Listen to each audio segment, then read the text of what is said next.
And welcome back to VMworld Live. I'm John Troyer. We're here in Copenhagen, VMworld 2010. I'm here with Brian Rice. Hey, John, it's great to see you again. Yeah, it's good to see you. Thanks for coming on. And you know, John, I've never, ever seen you in a tie and a sport coat before in my life.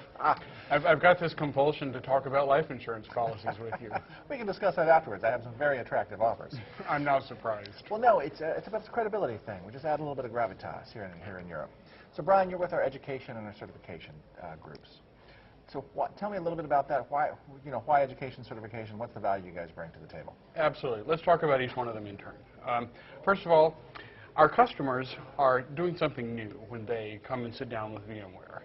And they're doing something that has a radical impact on the way they do IT. And so that means that they have several things they need. One is they need experience. They need confidence, even more than experience in many cases. They need knowledge. They need horizontal networking. They need validation of their ideas. And for a lot of people, the easiest and cheapest way to get that is with training. VMware has been in the training business alongside its software business for as long as it's had a services operation. I joined the company in 2002, and at that time, our entire professional services department could have fit along this table here. And it's a little bigger than that now. But education is still a very, very important part of the mix. It's now a big channelized business. We have VMware authorized training centers around the world. And they're all in the same business, giving customers knowledge and confidence, and in particular with our hands-on training courses, the opportunity to try new things with our products in an environment where they can't get fired. Right. Well, I think what's been interesting is you guys have also added recently some more advanced classes, and that from a community perspective has been great because there's a lot of install, configure, and a lot of the basic classes for your VCP, but once you've mastered those, it's like we need the graduate level now. So can you talk a little bit about some of the new classes? Oh, absolutely. You know, back in the olden days, this was our course map, a thing right there. Here's our course. Go to that one. And now I'm really happy to say we have a curriculum that is shaped not just like a hand with a center core that fans out in multiple directions, but in fact we've got multiple hands now. Okay. We're aiming for the whole body, but we'll start with the hand. We have courses in specifically the vSphere area that, for example, give you advanced skills in performance analysis, characterization, and tuning. That's our performance class. We have a class called troubleshooting, which anytime there's a perceived incident where the system is behaving differently from the customer's expectations, that's a troubleshooting scenario. And the challenge there is often in virtualization is the newcomer, and so the fingers get pointed at the virtual machine, but really it's often the application or the storage or some other component, and so it's a nice skill to have. And in particular, a lot of people who are sysadmins have their troubleshooting skills tested when virtualization comes in. Many sysadmins, I've worked alongside them, have a random approach to troubleshooting. But, they try stuff, and sooner or later, they find what it was. But in a virtual environment, there's new layers, and that means that a random approach is much less likely to succeed because the universe is bigger. So our troubleshooting course has a strong focus on a systematic approach, which I'm very happy about. Well, let's go over to the certification side for a while. You're also working with that. We've had the VCP for a long time, the VMware Certified Professional. And now can you talk about some of the new certifications we've added recently? Absolutely. Let me set the stage. Sure. Right now we have 50,000 VCPs worldwide. And the program has come a long, long way from when I first opened up my PowerPoint and typed in the first exam survey. Actually, originally the exams were printed out by me and distributed on paper. I'm sure you've met Susan Gudenkopf, who's VCP number one. I personally scored her paper with a red pen. She's one of the hosts of our VMworld TV over on YouTube. Absolutely. We've had VCDX for a long time, which is our elite program. It's RCCIE for folks who know Cisco. There's 50 of those in the world. So 50,000, 50. There's a few orders of magnitude in there. Our customers and partners have been demanding something in the middle, something that they can use to differentiate themselves from the many VCPs out there without having to make the massive investment of time and expertise and wisdom it takes to be a VCDX. That's what VCAP is all about.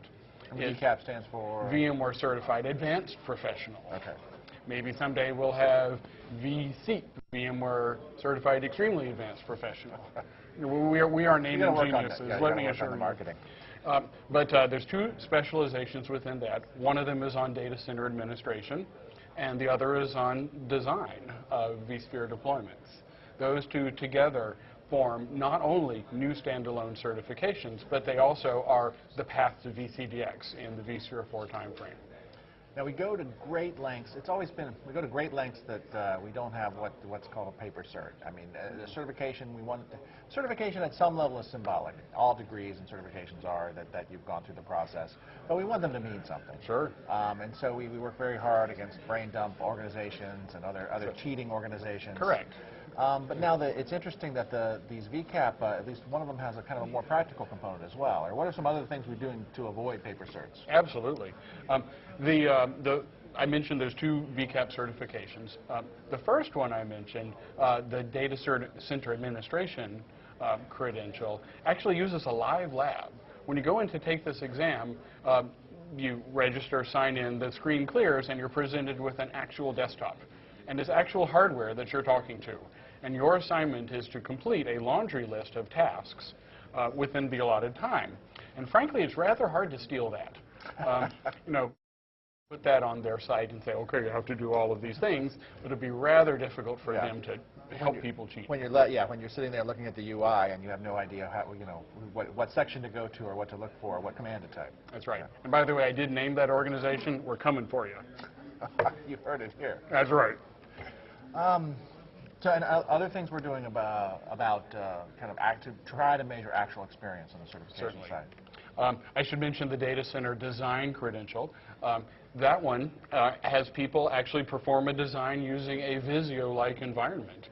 In that examination, you're presented with multiple sets of requirements, and you're asked to arrange on-screen components into a design much as you would do in the real world. Again, it's intended to reward actual experience at the expense of people who merely memorized a book.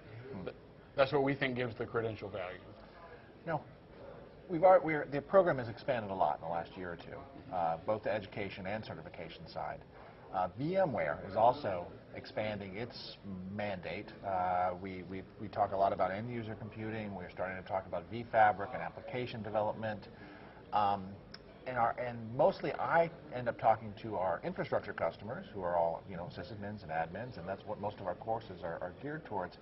How are we starting to have the bigger conversation? Where is education and certification going in terms of all of IT, I guess? Absolutely. Well, you've seen that VMware is now characterizing its software product efforts into several categories. There's the data center and cloud infrastructure category. There's end-user computing, which includes desktop, Zimbra, things like that. And we also have the application infrastructure layer as well. And each of those is going to get its own training program. Obviously, we started with infrastructure. We're adding cloud courses to our curriculum all the time. I would say that the next time you and I sit down like this, there'll be a private and public cloud theme through all of our vSphere training, not just the course we're coming out with soon called Architecting the Private Cloud, which is precisely focused on it. It's going to become the story that we tell. Sure. But there's also a story to be told in the desktop space. We have a robust list of VMware View classes, which people are really enjoying. We're doing a very nice business with those. View, I think, is View 4.5 installation configure. I think is the #1 lab here at Copenhagen. I'm not at all surprised. View 4.5 really is we have arrived. It's a good product. Now's the time. Absolutely right. So I think it's important for people to know there are online classes as well as instructor-led classes, as well as if you have a group of people, you can hire us to come in. Yeah, in fact, there's really 4 modalities. Okay. You can buy a seat in a public instructor-led class. You can take part in a class live online with a real instructor, but you don't have to travel for it. So you can be sitting there in your underwear, like you and I are right now, in